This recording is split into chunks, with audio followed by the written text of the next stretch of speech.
Determinación de un problema de aplicación con triángulos rectángulos y ángulos de elevación y depresión. En el siguiente problema se nos presentan dos edificios. Se nos indica que los edificios se encuentran a 100 metros de distancia uno del otro. También se nos indica que desde la parte superior del primer edificio se determina un ángulo de depresión de 43,3 décimas de grado. Debemos recordar que el ángulo de depresión es aquel que se forma por debajo de la línea horizontal. Sería este, nuestro ángulo de depresión. También se nos presenta un ángulo de elevación que se forma desde la base del primer edificio a la parte superior del segundo edificio. Y ese ángulo de elevación beta vale 29,9 décimas de grado. Debemos recordar que el ángulo de elevación se forma por encima de la línea horizontal.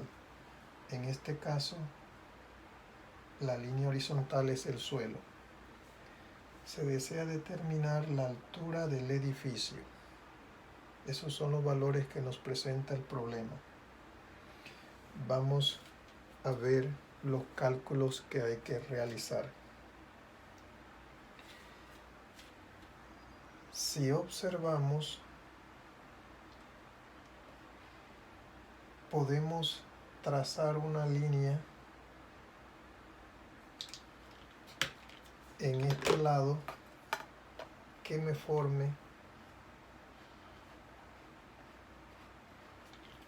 este triángulo rectángulo.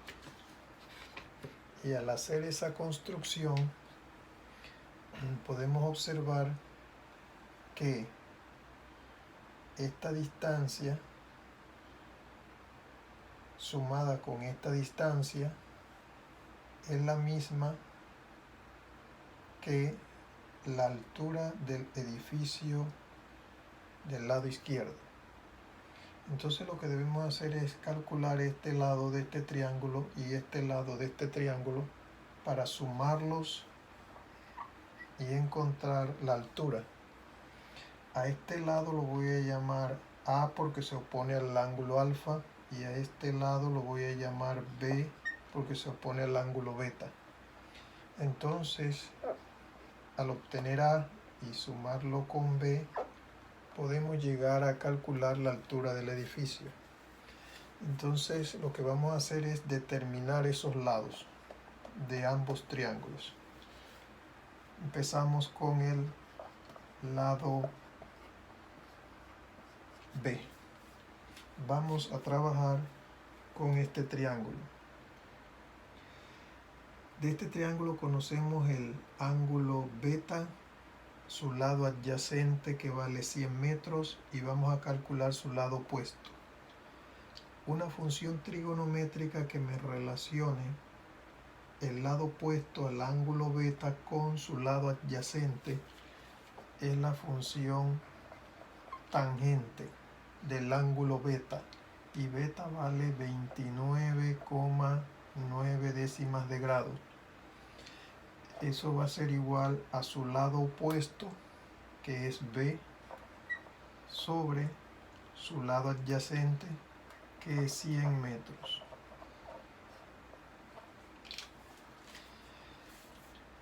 Vamos a despejar la B para determinar su valor.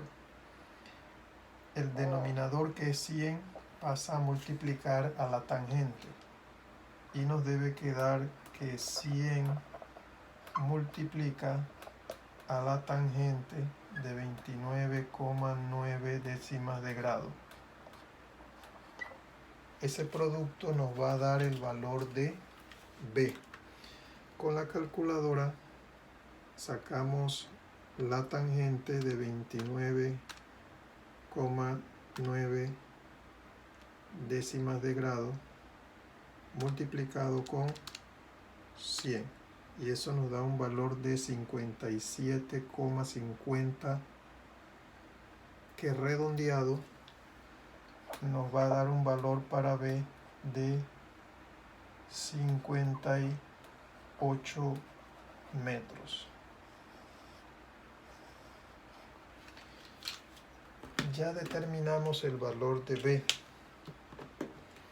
El siguiente paso sería determinar el valor de A, o del lado A del triángulo superior, para sumarlos y determinar la altura. Vamos a determinar el lado A. Nos vamos al triángulo este.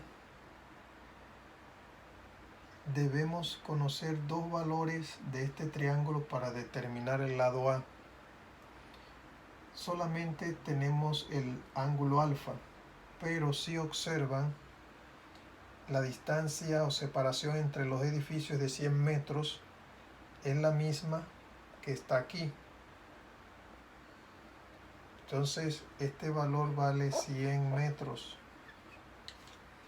Y ya conocemos dos valores de este triángulo. Conocemos su ángulo alfa, su lado adyacente, y deseamos determinar su lado opuesto. La función trigonométrica que me relacione el lado opuesto al ángulo alfa con su lado adyacente es la función tangente de alfa, y alfa vale 43,3 décimas de grado. Eso va a ser igual al lado opuesto, que es A sobre su lado adyacente, que es de 100 metros. El mismo procedimiento del caso anterior. El denominador 100 pasa a multiplicar a la tangente y nos va a quedar 100 metros multiplica a la tangente de 43,3 décimas de grado. Ese va a ser el valor de A. Con la calculadora tenemos que la tangente de 43,3 décimas de grado multiplica 100. Eso nos va a dar un valor de 94,23, que redondeado queda que A vale 94 metros. Y ese es el valor de A. Luego sabemos que la suma de estos dos valores me va a dar la altura del edificio del lado izquierdo. Reemplazamos A vale 94 metros sumado con B, que vale 58 metros. Eso nos va a dar una altura de 152 metros. Y esa sería la respuesta del problema. La altura del edificio más alto es de 152 metros. Y problema resuelto.